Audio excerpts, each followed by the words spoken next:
Good morning. Good morning, good morning, good morning. Bring this thing over here.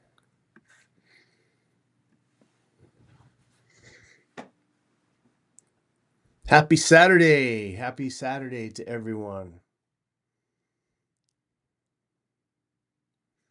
Make sure all the stuff is working.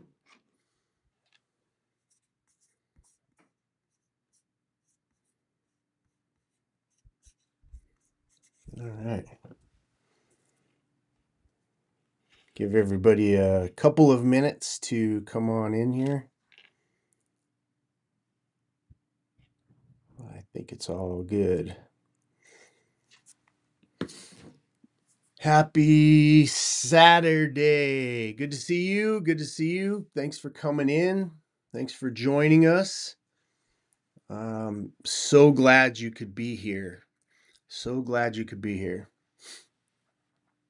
Have no idea where today's going to go, but we're going to have a discussion. We're going to have us a talk. Get these glasses cleaned. Hope everybody's doing well. Let me know where you're coming in from as usual, so everybody knows where you're coming in. I know we've got this thing. You're coming in on YouTube and you're coming on Facebook and Twitter, well, X, I guess they say, and we've got an amazing group on Alignable that has been joining us. Where else? Oh, YouTube, or sorry, LinkedIn, obviously. one of my favorite platforms on the LinkedIn side as well. So welcome to everybody as you join us. And as usual, we're just going to have a discussion. So let's see here. Let me see. Make sure I can get some things going over here. Thanks for being patient. I'm just giving everybody just a little bit of a chance to come on in. Because I want to have some great discussions with you guys today. All right, cool. So I will officially open up the show. Welcome, welcome, welcome to another episode of Built to Exit with me, your humble host, Jason Cisneros. And this week we're gonna have a discussion. We're gonna have a talk. And we're gonna, again, a lot of times people, especially in business, I mean, I know that all of you all that are watching me are getting into business. You're running a business, you're running somebody else's business. We all have that in common. And we're told in business, that you shouldn't talk about, it's like the thing, you shouldn't talk about religion and you shouldn't talk about politics. I believe that who we are, we're leaders. We're, as I've spoken very, very bluntly and openly about, I believe that our group of people considered merchants throughout history. Today, it's entrepreneurs, it's business owners, it's whatnot. I think we've been instrumental in a lot of things. I don't think that this form of communication doesn't even exist if it's not for merchants. There's the roof over our head. There's the HVAC. There's refrigeration. There's roads. There's all parks. All of these different things that matter to us don't exist if it's not for a merchant. Okay, it just doesn't exist. And we are the least combined people, the least networked people, I believe, on the face of the planet who have the most impact. Here in the United States, $17 trillion of GDP, 60 to 70% of the hiring, so much impact, yet so decentralized. Which is also part of the plan, by the way. It's part of the plan, as the decentralized finance is the greatest tool against totalitarianism, against centralized power, those type of things. The fact that there's so much wealth that's so decentralized through this thing called small and mid-sized business owners, part of the plan. But I believe, and that's why Built to Exit sort of exists, is so that we can centralize some more of that communication, have the conversations, get to know each other. You guys getting to know each other and doing business with each other as you meet each other here on these podcasts and in the notes and the conversations, and when we're together, like I was just in Austin with some unbelievable 150, 200 people, business owners who are buying and selling their businesses and buying other businesses and improving their skill sets and interacting with and networking with each other around the concept and the idea of of um, of decentralized business, right? Ethical capitalism is what we talk about here. And so being involved in all of those things, we have to have hard conversations. We have to communicate with each other. And I wanted to start out, there's a book, the Gulag Archipelago. I just have a copy of it here. The Gulag Archipelago. This is volume 1, and I'm going to read like word for word, just a little story out of this. Alexander Solzhenitsyn is the author, and many of you who followed me for years, you know that I reference these books quite often. My wife was the one that brought it to my attention, but let me read this to you, and then we're going to get into conversation. Okay, there's this chat, and I'll put the page number and all this other kind of stuff, but you can read the book. Let me read from the book directly. Okay. At the conclusion of the conference, a tribute to Comrade Stalin was called for. Of course, everybody stood up, just as everyone had leapt to his feet during the conference at every mention of his name. For 3 minutes, 4 minutes, 5 minutes, a stormy applause, rising to an ovation, continued. But palms were getting sore and raised arms were already aching, and the older people were panting from exhaustion. It was becoming insufferably silly, even to those who really did adore Stalin. However, who would dare to be the first to stop? After all, NKVD men were standing in the hall, applauding and watching to see who would quit first. And in the obscure small hall, unknown to the leader, the applause went on. 6, 7, 8 minutes. They were done for. The goose was cooked. They couldn't stop now till they collapsed from heart attacks. At the rear of the hall, which was crowded, they could, of course, cheat a bit, clap less frequently, less vigorously, not so eagerly. But up there, with the Presidium, where everybody could see them, the director of the local paper factory, an independent, strong-minded man, stood with the Presidium, aware of all the falsity and the impossibility of the situation. He still kept on applauding. 9 minutes, 10. In anguish, he watched the secretary of the district party committee, but the latter dared not stop. Insanity to the last man. With make-believe enthusiasm on their faces, looking at each other with faint hope, the district leaders were just going on and applauding till they fell where they stood, till they would be carried out of the hall on stretchers. And even then, those who were left would not falter.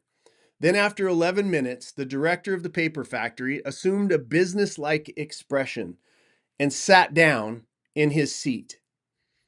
And oh, a miracle took place.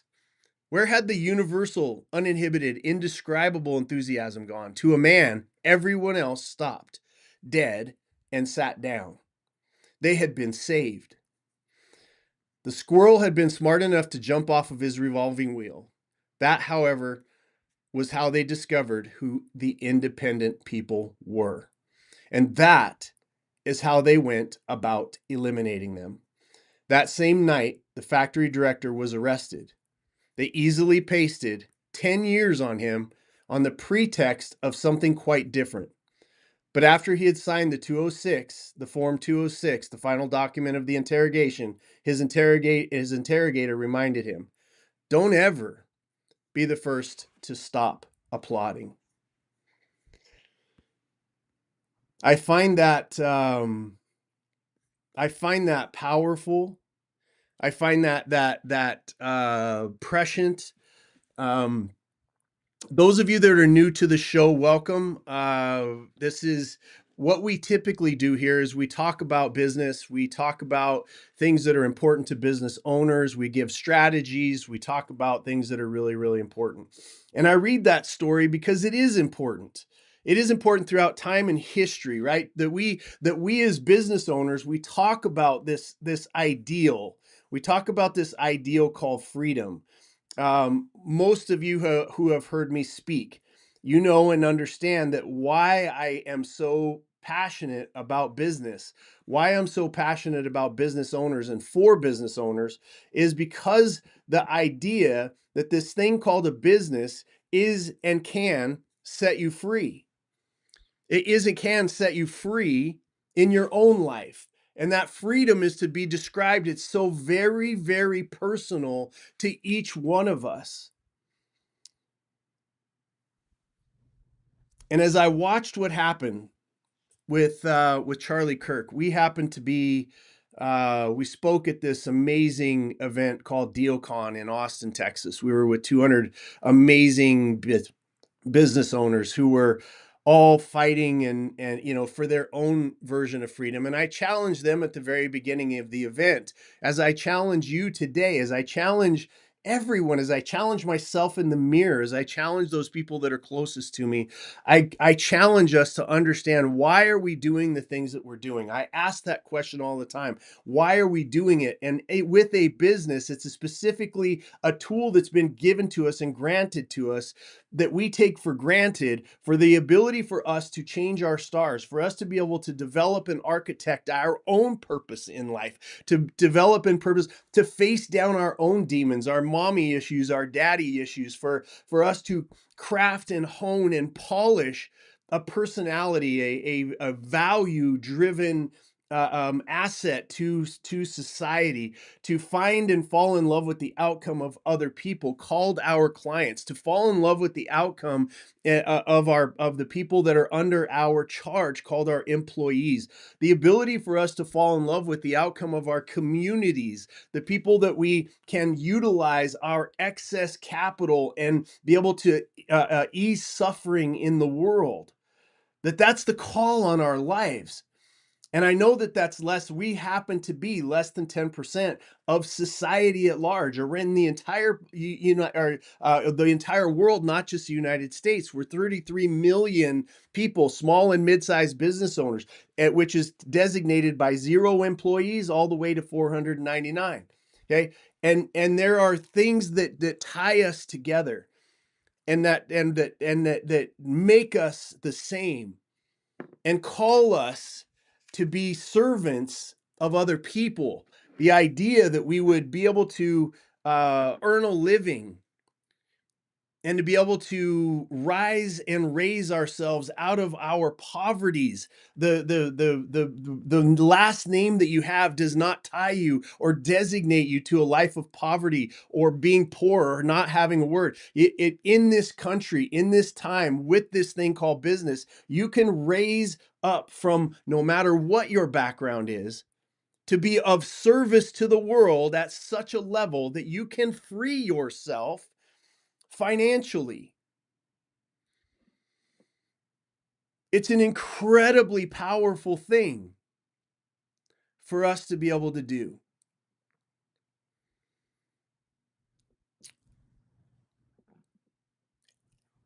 It's an incredible gift that we've been given. And those of you that have known me, that have followed me for many, many years, I cannot tell you how much that means to me. I cannot tell you how valuable that has been for me. Um, and those of you that have followed me, you know that I do not shy away from controversy. And those of you that are new, that may be watching this for the very first time, this isn't new. For me to have a conversation like we're about to have, this isn't new for me. Because a long time ago, I've had mentors that have told me, Jason, when and if you are able to do things with your life, with this thing called business, you will then be honor bound to pay things forward, to be able to stand on and utilize your voice. The people that I admire have always with no fear of retribution, with no fear of things being taken away from them, with no fear of the idea that, oh, my business could go under, I could be, and I understand the fear of speaking up and speaking out and standing. I understand it. And those of us that do reach a place of freedom, we are honor bound to stand and say the things that are necessary to provide cover for those businesses that cannot actually speak out, those people that own business that can't speak out because their business may be impacted. I'm not saying that everybody should do this, but I am saying those that have reached a position of influence and power, maybe you should sacrifice things but that's not my place. My place is to say I have to be and remain in alignment with God's call on my life. And those of you that have been around me that have followed me, you understand what I mean by that. For years, I've stood and for years against the advice of my PR people and all the other stuff. Jason, just don't talk about those things. Just don't say those things. You know, you're to help the business community. But look, at the end of the day, when you talk about child trafficking, who have we had to stand against? We've had to stand against the cartel. We've had to stand against gang members. We have to go into places with bulletproof vests on. We have to face down corrupt judges and corrupt cops and all kinds of different things. You know, much less the fear of something physically happening when we're going to get a child out of the hands of somebody who's selling them for sex. Jason, why would you do that? You have kids of your own. Yeah. But with what I saw and it's difficult. I'm so emotional about this stuff that happened with Charlie Kirk. Emily and I watched his wife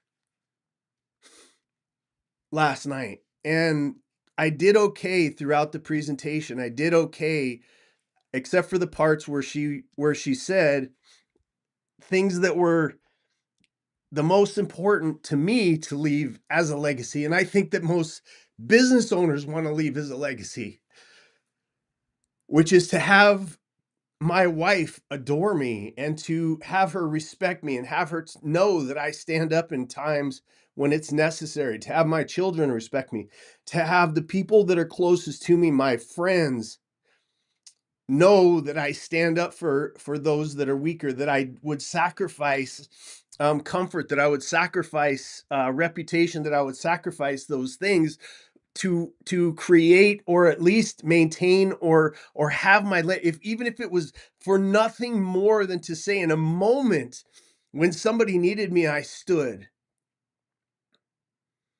And I've had to have those arguments over the last 10 to 12 years. Jason, what if you die and your kids are without you while you're out doing the stuff that you do? So be it. So be it, because I will have died doing the thing that I know God called on my life. And the stuff with domestic violence and standing up for that, and then being here in the business, like those of you that know me know that we decided to go down this business path. We've stood up on a lot of areas, a lot of places. General Flynn, we traveled with him. We stood up against things that we thought were wrong. People being mandated to do different things. It's a common thing for us, for me specifically, to be able to stand up against these things.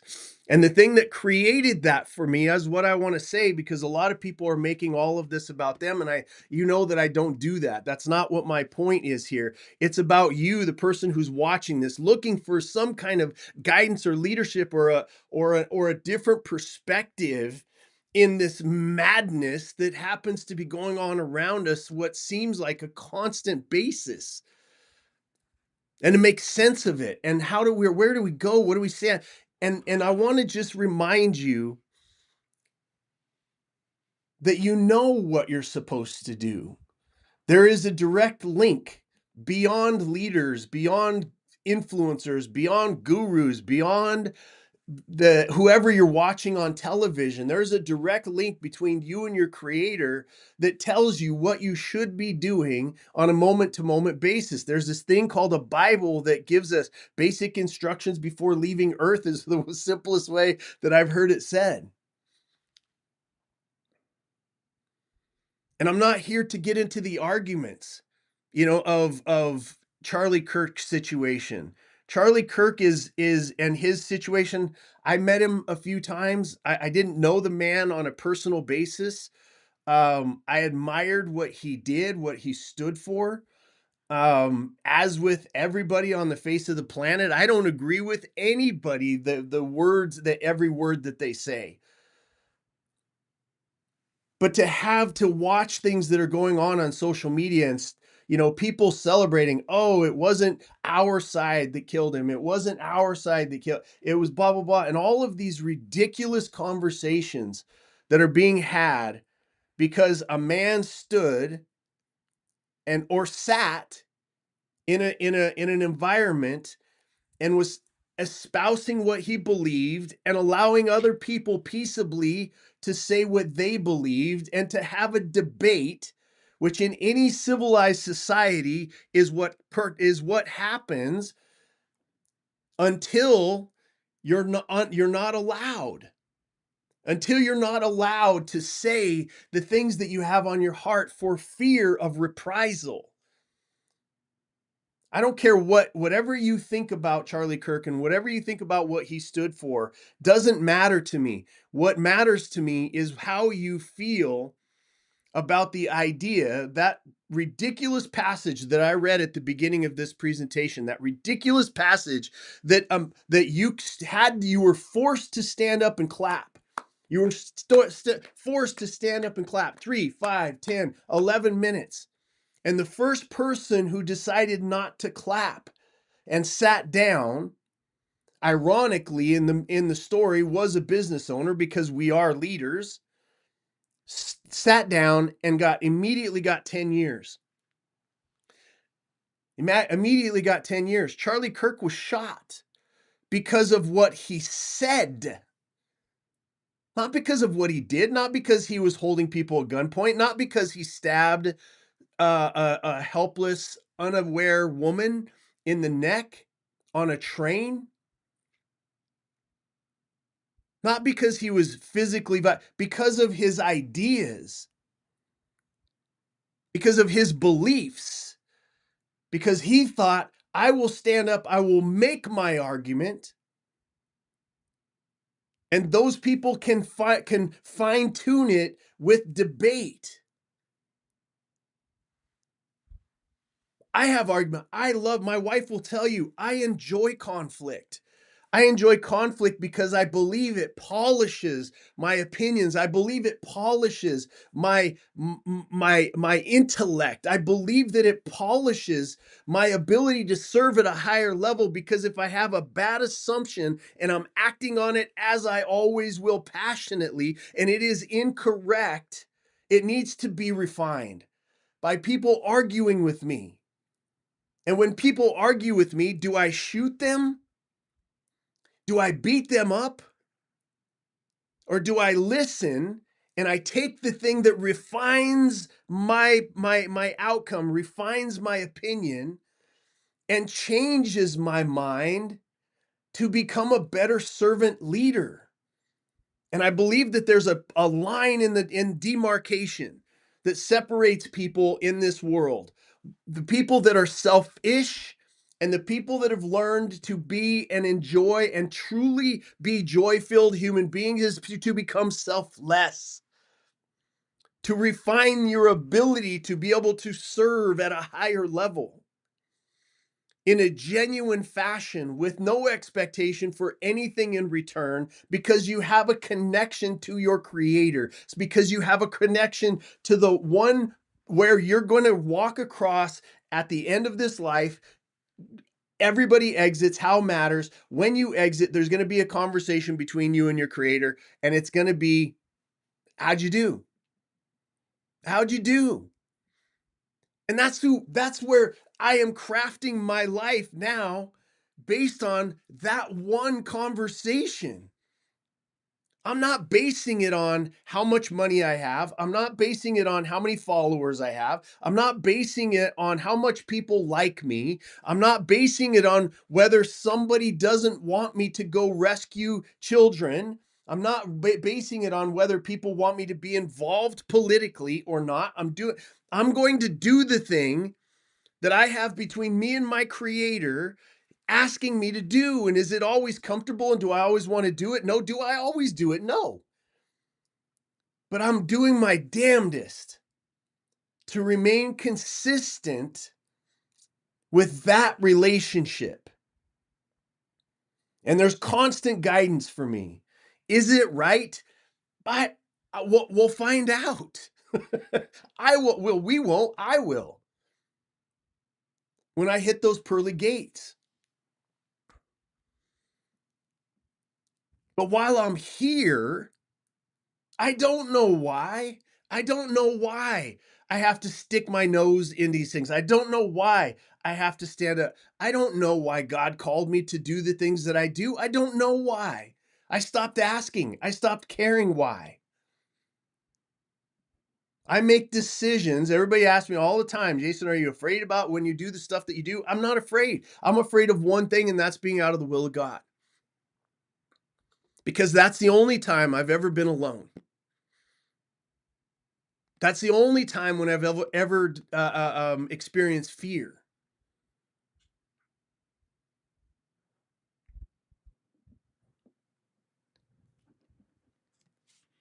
And how people react and how we react as a society to this Charlie Kirk issue. It says more about the people as they react and as they comment and the things that they say. It says more about them than it will ever say about Charlie Kirk. I admire Charlie Kirk.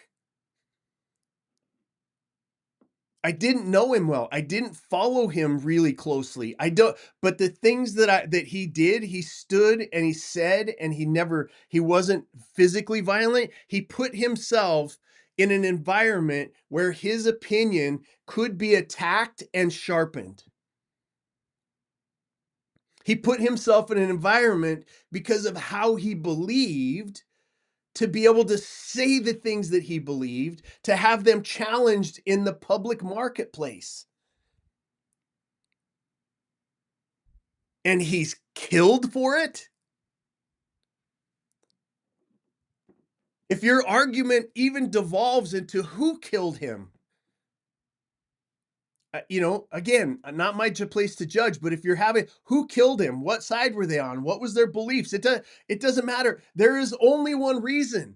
That passage that I read at the very beginning out of this book about the first person to sit down and stop clapping got 10 years of prison. That's why Charlie Kirk got shot. Is to silence you. It's to put you on warning, to say there is this person who is out there that is saying things that they believe that is antithetical to control and power and freedom and control of the masses, and it's antithetical to all of that. They must die.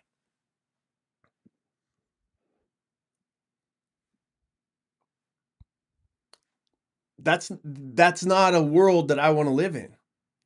That's not a world that our ancestors fought to get us to a place where we would even contemplate socialist, communist behaviors. That we would we're so far removed from this book, which is a forensic breakdown of what happens and what will happen and what has happened in Mao's China, in Stalin's Russia, in Hitler's Germany, over and over and over again. We're so far away from it that we have forgotten, and we think that we are somehow immune to that. What does this have to do with business, Jason? Everything. Everything. You, as a small, mid-sized business owner, represent the best of our society.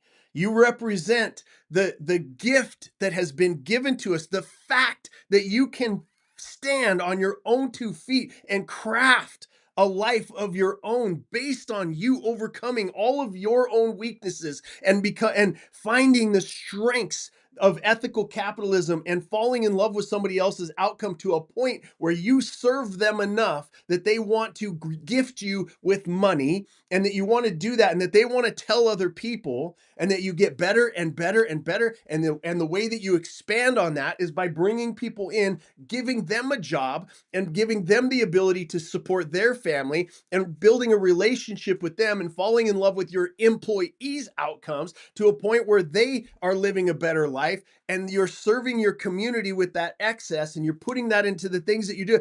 You represent the best of this world, because you have to, no matter what you may believe, you have to, in the world of ethical capitalism, meet the needs of somebody else and maintain a relationship and an honesty and a character that keeps people doing business with you.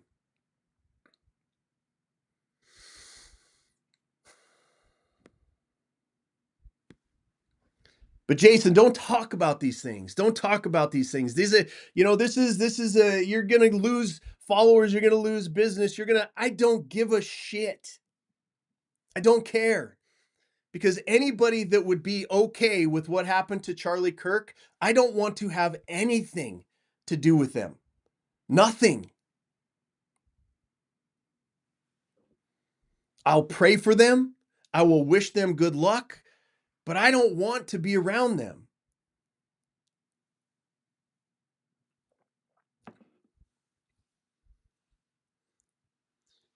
If freedom doesn't require sacrifice, then is freedom worth having? I don't think so. Every business owner that I know, whether they've been able to articulate it or they've not been able to articulate it, every business owner that I know has a business for the outcome of some version of freedom for themselves and for their families. Every one of them. To a point that that's become a central message for me, because I didn't realize how many of us don't realize that the thing that we're doing is we want freedom. And whether you like it or not, you have to purchase that freedom. It has an expense. It has a price to it. And if you've chosen business to be the thing that's going to pay that price, then be the best at it. Get there the fastest. And then what are you going to do with that freedom? Most of business owners that I know are sacrificial people. They're doing this, they want that excess so that they can help veterans, or that they can rescue, whatever the thing is that they want to do more of. And a worthy cause to free them and their family, to avail choices to the people that are around there, all the way to their employees, to do a great service for their customers. You are the best of what the world has to offer. I've seen it over and over and over again. That's why I decided in my decision, after I freed myself and I thought I was going to go do other things, to come back into the business community, to work with some of the best human beings that I possibly could, to free you, to help you get free, so that we could all band together and be able to have voices in our government, to have voices in our local communities, to have voices of what's going on with the tax money, for us to have a voice and an influence together.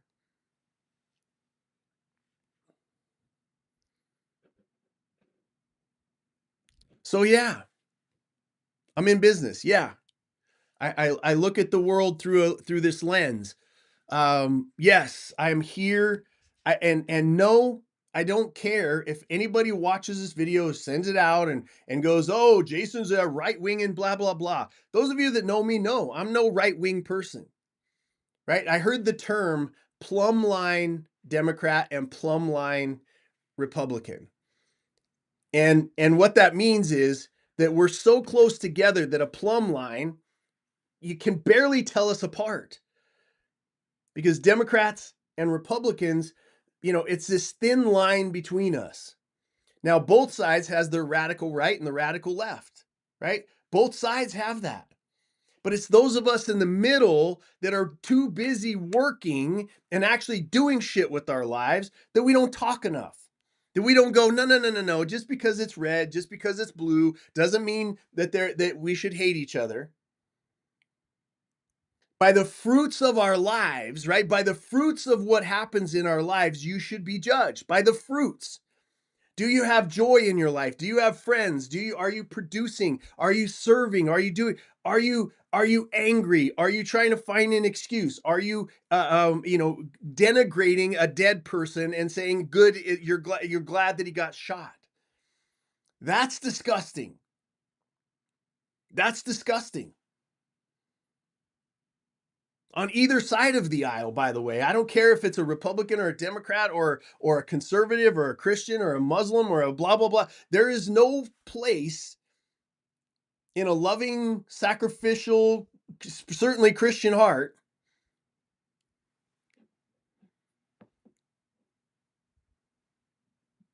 for that kind of behavior. Um,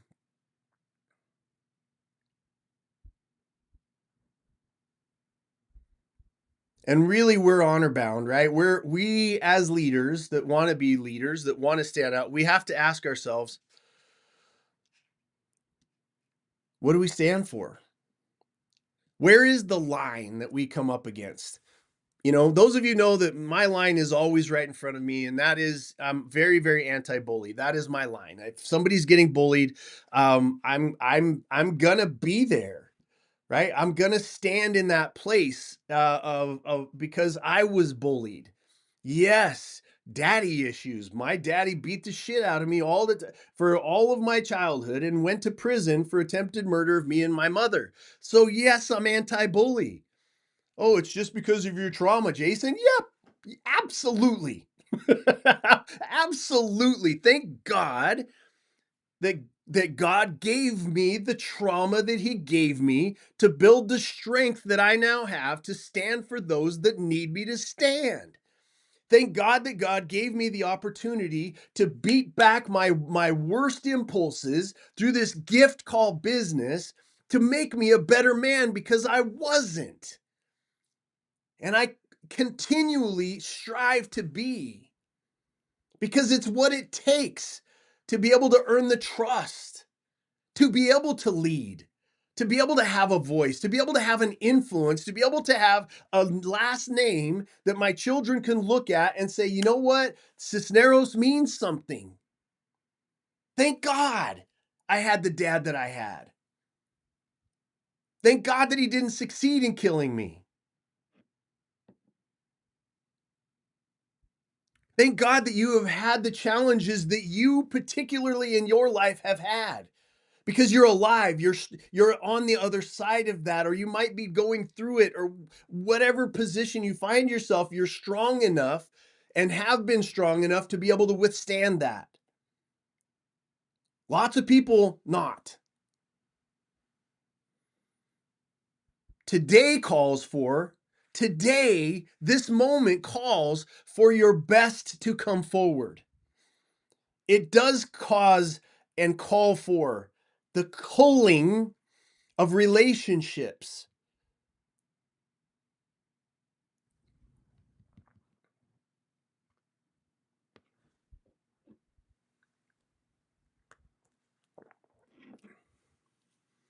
It does call for us to take a stand. I have taken stand after stand. I'm going to take a stand after stand after stand, regardless of the advice that I get, to make sure that we only speak about business.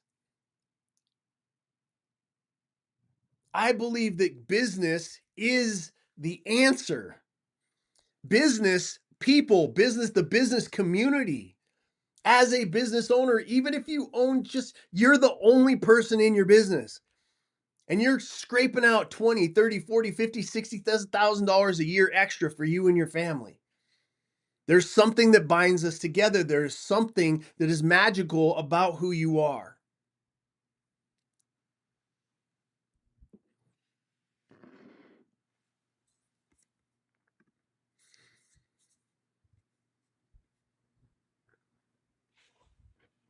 Let me just go through some of my notes because I wanted to make sure that I hit this, and then we'll wrap it up.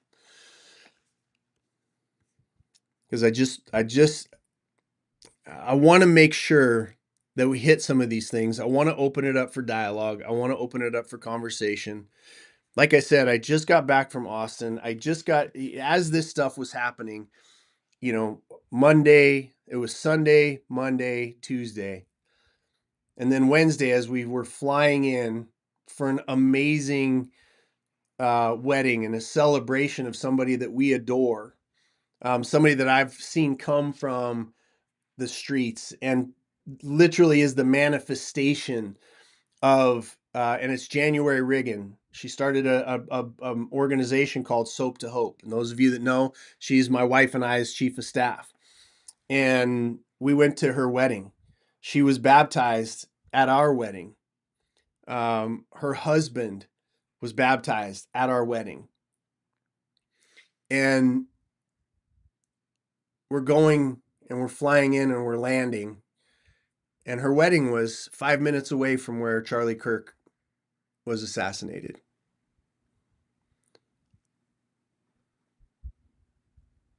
Her wedding was 3 hours after the assassination.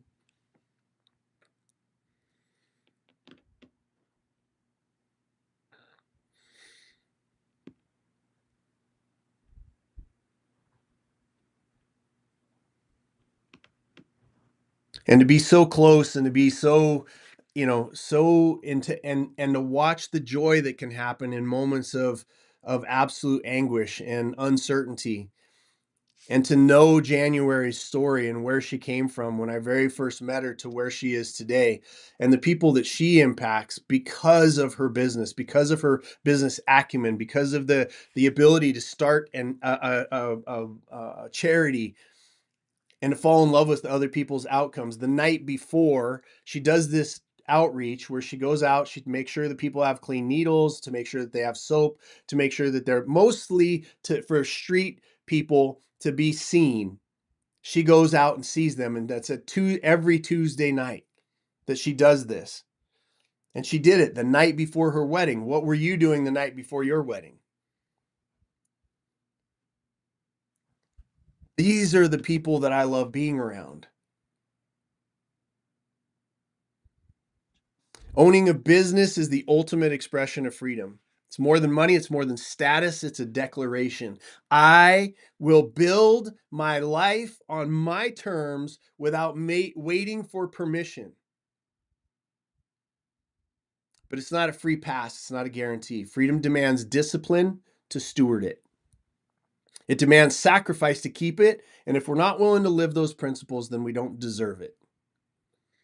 Freedom, when exercised in business, is how ordinary people create opportunity for others. A business owner provides jobs, they put food on the table for families, they make sure the lights stay on in their community, and they fund the very institutions that defend freedom.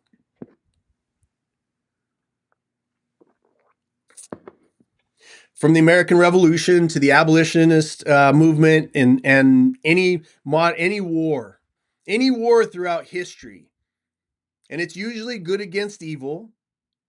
Um, the winner always writes the history books, as we know. But every war has been won and lost at the bank, and that bank is financed by the merchants of the time, by the business owners of the time. And so if you want to have influence, do better with your business. Find other business owners that are like-minded. And the Bible is clear. Wealth and resources are never the ends in themselves. They're the tools. Quite often we hear it's it's money is the root of all evil. No, it's not. It's the love of money. They're truly, when you understand it, they're tools to serve to protect and to multiply good in the world. In Matthew 25, the parable of the talents teaches us that God entrusts us with opportunities, skills, and wealth, not to bury them, not to hoard them, but to multiply them in service. True capitalism, ethical capitalism that we talk about on this show, is rooted in honesty, stewardship, generosity, and justice. It decentralizes power by putting resources in the hands of millions of builders instead of a handful of rulers. This is how we fight evil without bloodshed. This is how we protect the innocent, and this is how we resist control. Our founders knew this, and that's why the Constitution guarantees the freedom of speech, freedom of religion, and the right to assemble. But those freedoms are not self-executing. They live only as long as we guard them. The Constitution is a scaffolding. It creates the framework, but without men and women willing to speak, invest, and sacrifice, it's just ink on a paper. Freedom is fragile, and Charlie Kirk's assassination is the proof. Charlie Kirk stood on a campus stage to speak, to debate, to express ideas, and he was killed for it. That's not just an attack on him. It's a warning to everyone. If a public figure can be assassinated for speaking, then every citizen is vulnerable. And here's the choice that it presents. Do we shrink back in fear, silencing ourselves, letting intimidation win, or do we step forward, speak louder, and act bolder? Do we commit to using our freedom, our businesses, our influence, our wealth to resist evil and to safeguard liberty? Because make no mistake, freedom is pointless if you're afraid to use it. I wrote these words, and why I'm reading them word for word is because I wrote these words as I was on a plane, as I was thinking through these deeply. And at 4 o'clock this morning, before I got ready, as I started to finish up the prep for the show. And the one overwhelming thought that I had was freedom is pointless if you're afraid to use it.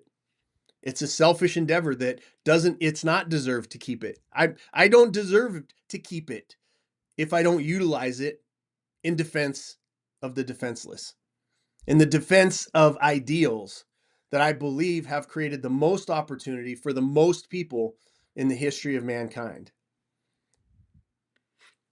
There's 3 pillars to those freedoms as I believe. Opportunity. Business ownership is one of the greatest engines of opportunity in history. It allows the individual to create, grow, and give.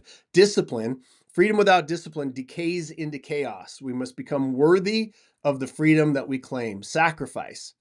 Freedom demands we sacrifice for others, whether that's time, wealth, or even reputation. It's the price every generation must pay. Charlie Kirk's assassination is not just a tragedy, it's a test.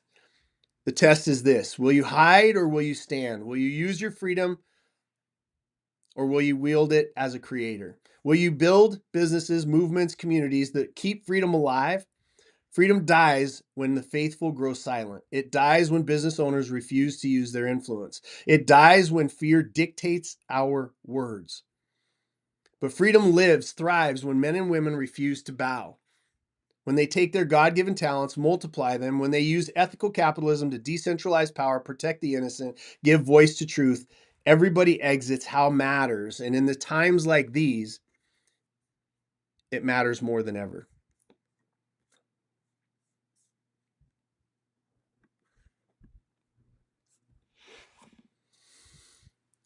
So that's it, y'all. I wanted to have this conversation with you guys. I wanted to let you know where I stand, as always. Again, those of you that are new, this kind of comes with the territory. You know, we have some great episodes, we have some great things that we talk about, but at the end of the day, the only reason I do this at this point in my life is so that I can have this kind of conversation in moments like these.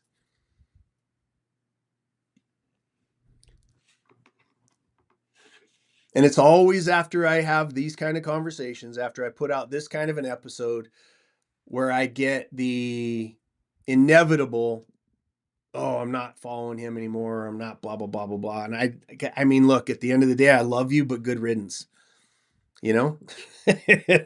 And the best thing that I've ever heard said was, this is not a theater. You don't have to announce your exit. Just go. You know, I wish you the best. But to those of us that are called,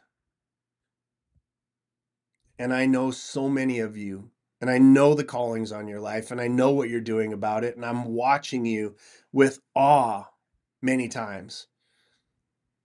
Overcome those weaknesses, overcome those things. And to bring it back to a man's life.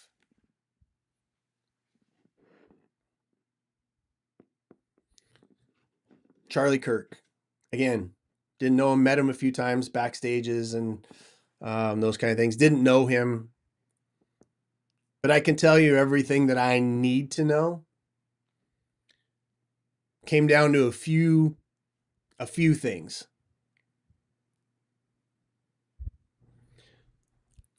How did the country, because there's been millions, you know, I mean, you have states and governments and all around the world that put their flags at half mast, that had moments of silence, that respected this man and what he stood for at such a high level that it impacted billions of people. People that didn't know him are now drawn to his message. There's disgusting people out there that are, because again, all you have to do is just listen to the message yourself. But the impact that this man had is incredible. It's so powerful. And all he did was stand and speak. He didn't threaten anybody at gunpoint. He didn't threaten anybody's finances. He didn't use fear or intimidation. He stood with a microphone. He spoke words. He had conversations. He challenged ideas. He modified his own ideas. He stood firm on his faith. He was interviewed and he said, what do you want to be remembered for? And he said, I want to be remembered for the courage of my faith.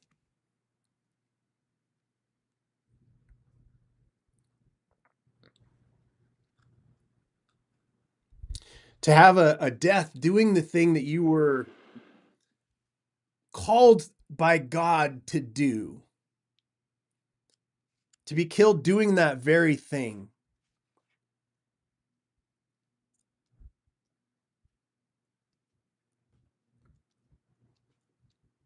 Wow.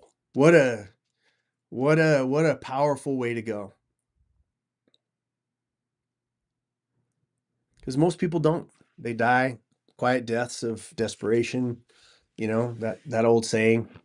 They don't do it being bold. They don't do it being, standing out. And again, the people, and this is the ironic thing that I find about the Charlie Kirk situation, is that those people that are out there that hate him, not knowing him, not even really researching his life, but because their little group of people said that you should hate this guy and believing lies and not doing research and all this other kind of stuff, he died for their right to say that shit.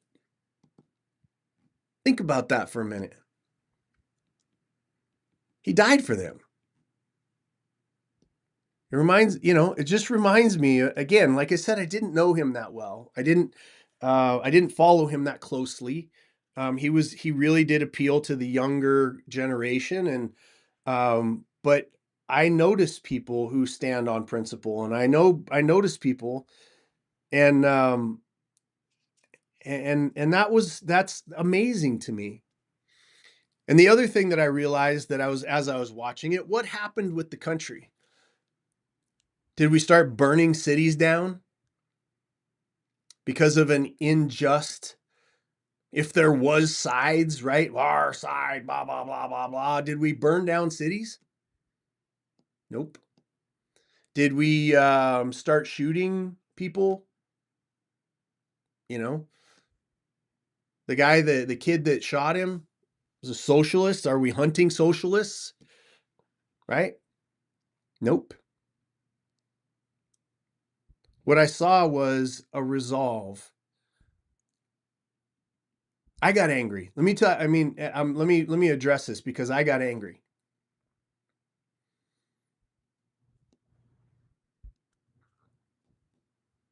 I was um, I was upset, and I felt some things very deeply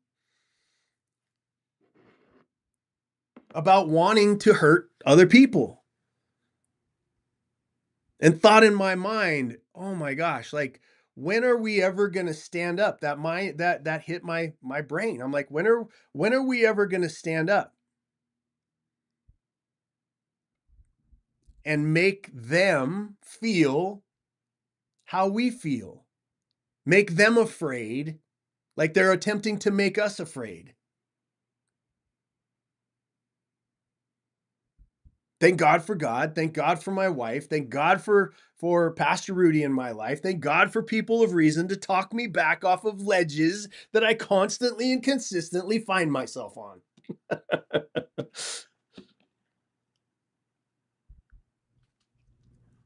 There's strength in the way that our nation and hundreds of millions of people reacted. There is strength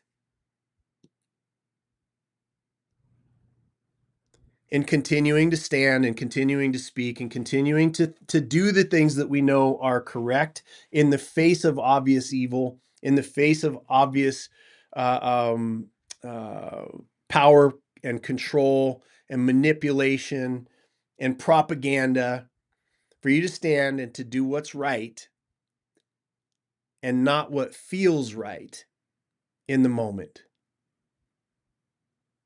I am proud of how everybody reacted. Yeah, there's arguments online and people saying things that they shouldn't, but you have a young lady stabbed in the neck that the news the news never said anything about her getting stabbed on that subway. There's school shootings that are happening. There's this Charlie Kirk situation. Our world is dark sometimes, and light always wins. Light always wins. Charlie Kirk shot in front of his daughter, who yelled out and was running for him because of the loud noise, who has no concept at 3 years old. What just happened to daddy? Where is he? No explanation. And a wife in absolute heartbrokenness being required and called forward to stand in the stead when she should be able to mourn and suffer, and but is being called in leadership because of the mantle that her husband brought forward in TPUSA. She had to stand, and she did it with grace, and she did it with no malice in her heart. You could see flashes of anger. You could see flashes of I just anger. Like I could see, we could see it if you watch her event. But she's heartbroken. She lost a husband, her best friend, her partner in life. And I lost it 2 times. I cried two times, and both of them was when she recognized the relationship that she had to him. Because that's the closest thing that I have. What does my wife think of me? Am I protecting her? Am I guarding her? Am I being a good husband? Am I being a good father? Am I being a good leader?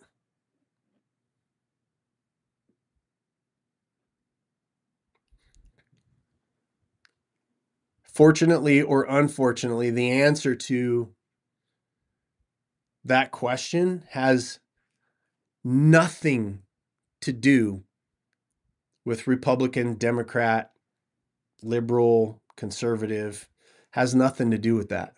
It has to do with the relationship with myself.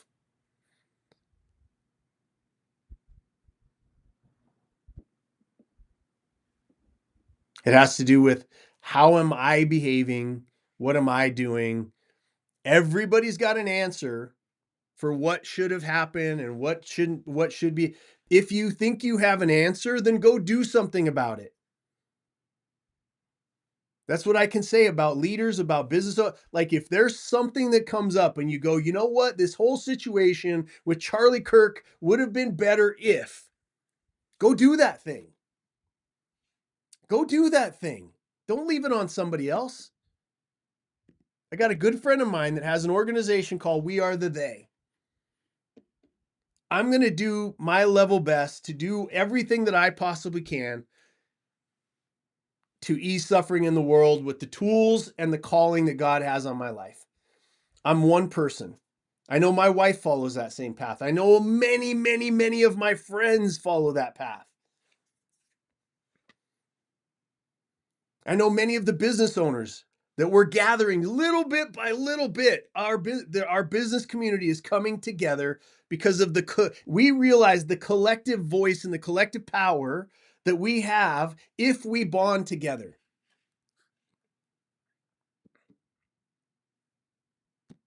Things continue to get better. I believe in that. I have optimism. I believe that things are going to get better. I believe that whatever tried to silence, whatever they were trying to do to silence Charlie Kirk, it backfired in a gargantuan way because his name is on the lips of billions of people today. Hundreds of millions of people are going in and listening to his words, the arguments that he made that maybe would not have had he not passed away. So that threat of intimidation backfired wildly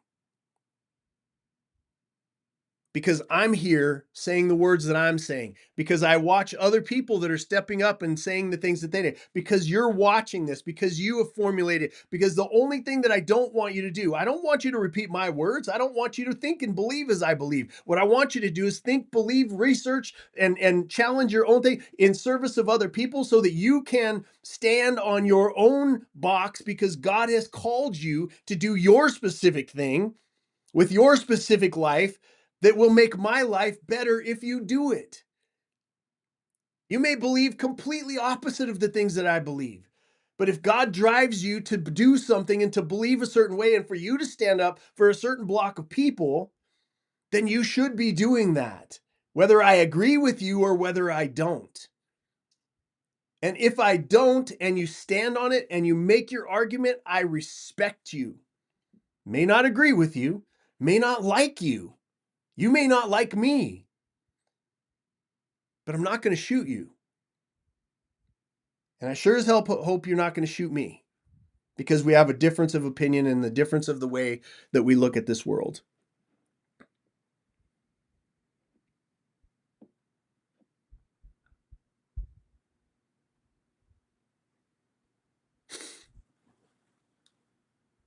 I'm so grateful for the platform that I have. I'm so grateful for the blessings that God has given me in my life. I'm so grateful for my wife. I love her so deeply and so passionately And I'm so blessed to have her as my partner. I love my kids. I love my grandbabies. I love my friends. I love my business partners. I love I love so I am so blessed to be able to love so deeply and so passionately because of the pain. I believe that you are given inversely the ability to love. The deepness of your love is in direct proportion to the level that you may have suffered in this life.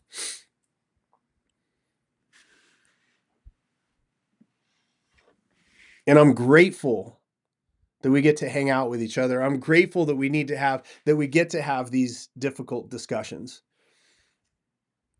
I'm grateful for business owners and the conversations that I had at an event this week, and I'm going to be having next week, and I'm going to be having the week after that with people that don't believe as I do, but we're playing the same game. So grateful for it.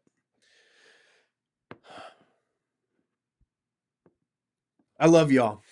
These words week to week to week are my love letter. They're my love letter, and I hope that you receive them that way, and I hope you take the things that I'm teaching and you do great things with them. And if you hate me, just tell me you hate me. Don't shoot me. But if you do, you know, so be it. Um, God bless Charlie Kirk and his family, his wife, his children, the people that he impacts, his organization, the men and women that stand behind him, the men and women that are going to carry on his legacy. God bless you. I, for one, am grateful for the life you lived, for the example that you gave.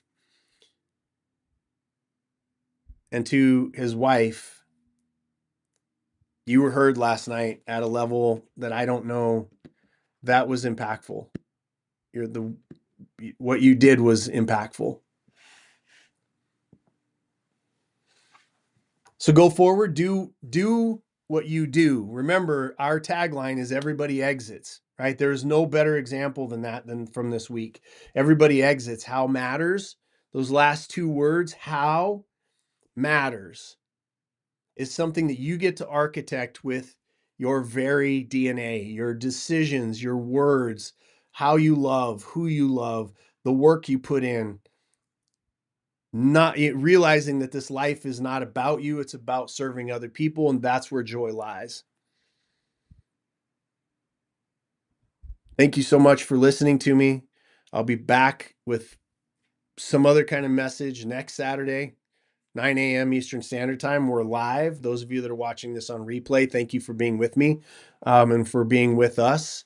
I hope you stick with us. There's some really great things that are happening. But just for this week, I love you. You matter. The the things that you do matter. And how you behave and how you treat other people and how you allow other people to treat you, it matters. I'm Jason Cisneros. God bless you, and I will see you next week. Peace.